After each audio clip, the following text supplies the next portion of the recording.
जय श्री कृष्णा। पुरुषोत्तम मास महात्म्य 8वां अध्याय।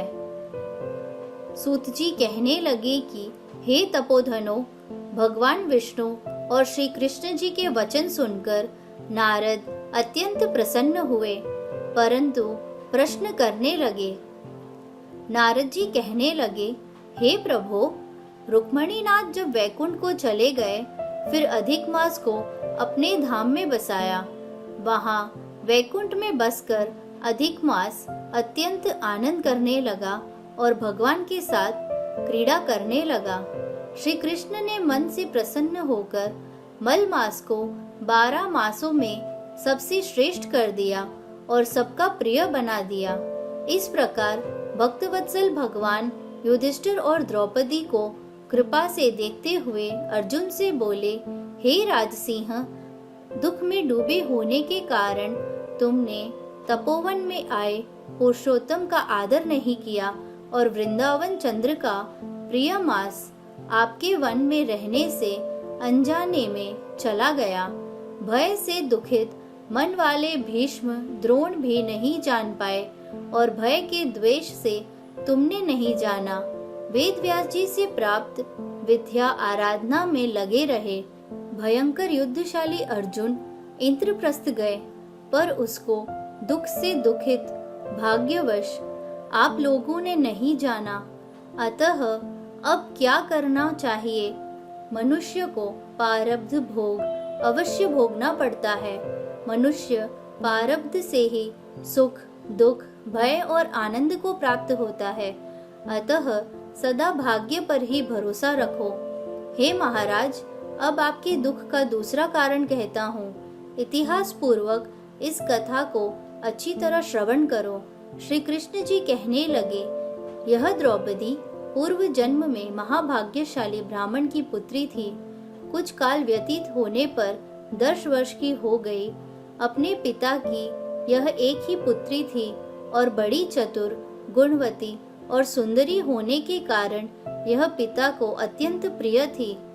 यह पड़ोसिन सखियों का सुख देखकर पुत्र पौत्रों की इच्छा करने लगी और विचारने लगी, ऐसे मेरे भी अच्छे गुण और भाग्य वाले भर्ता और सुख देने वाले श्रेष्ठ पुत्र किस तरह उत्पन्न हो। परंतु प्रारब्ध ने तो पहले ही नाश कर दिया। क्या करूं?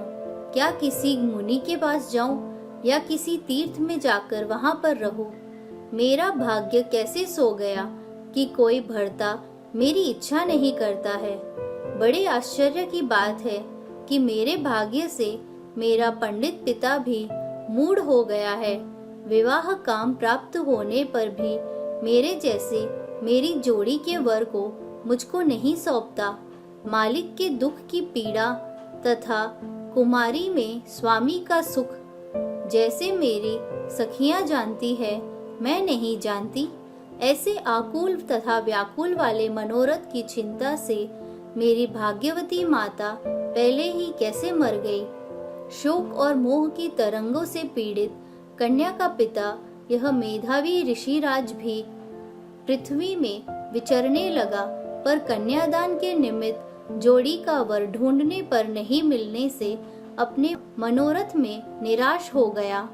पुत्री के और उसके अपने दुर्भाग्य से टूटा संकल्प का पिंजरा होने से उसको महादारुण तीव्र ज्वर हो गया। तब वह ऋषिराज सब शरीर में अतिशूल होने के कारण व्याकुल हो गया और श्वास पर श्वास से युक्त होकर लौटता गिरता घर आकर गिर पड़ा। जैसे मदिरा पान करने से मूर्छा को प्राप्त हो जाता है, और अपनी पुत्री का स्मरण किया। जब तक पुत्री भय से व्याकुल होकर अपने पिता के पास आई, तब तक वह मरने के सदृश हो गया। देवयोग से आकाशमत कांपता हुआ और कन्यादान के प्रसंग से उठे हुए महोत्सव से रहित और पूर्व काल के लिए गृहस्थी धर्मों से रहित होकर संसार की वासना को छोड़कर हरि में मन को लगाता वह मेधावी ऋषिराज श्री हरि पुरुषोत्तम को याद करने लगा। हे श्री कृष्ण, हे गोविंद, हे हरे, हे मुरारे, हे राधेश, हे दामोदर, हे दीनानाथ, हे ऋषिकेश्वर, आपको नमस्कार करता हूँ। आप इस संसार रूपी समुद्र में मेरी रक्षा करिए। इस प्रकार मुनि के वचन सुनकर बहुत जल्दी भगवान के पार्षद मरे हुए मुनि की जीवात्मा को लेकर भगवान के वैकुंठ धाम को चले गए और वह पुत्री पिता का मरण सुनकर हाय हाय कर रोती और पिता की देह को गोद में लेकर विलाप करने लगी। अत्यंत दुखी होकर दारुण विलाप करती हुई मानो उसका पिता जीवित हो अत्यंत व्याकुल होकर कहने लगी, हाय पिता, मुझको किसके सहारे छोड़कर विष्णु लोक को चले गए। हे तात, अब मैं बिना पिता के किसके पास रहूंगी। न मेरा भाई और न कोई कुटुंबी, मेरी तपस्विनी माता भी नहीं है जो मेरे भोजन तथा वस्त्रों की चिंता करती। अब इस दशा में मैं भी मर जाऊंगी, जीने से अब क्या काम है। उसे इस प्रकार बारंबार रोते और विलाप करते हुए सुनकर उस वन में रहने वाले ब्राह्मण कहने लगे कि अत्यंत करुणा भरे स्वर में इस तपोवन से कौन रोता है। फिर तपस्वी मेधावी ऋषि की पुत्री का रोना निश्चय करके वहां पहुंचे और वहां पुत्री की गोद में मरे हुए मुनि को देखकर वन के सब रहने वाले भी रोने लगे और पुत्री की गोद से मुर्दे को लेकर शमशान घाट में ले जाकर अंत्येष्टि विधि से चारों तरफ काष्ठ लगाकर जला दिया और कन्या को समझाकर सब अपने घरों को चले गए और कन्या ने धैर्य धारण कर यथाशक्ति खर्च करके अपने पिता की औधर्व दैहिक क्रिया की। बोलिए भक्तवत्सल भगवान श्री कृष्ण की जय।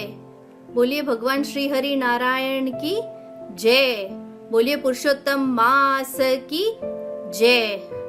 धन्यवाद। जय श्री कृष्ण।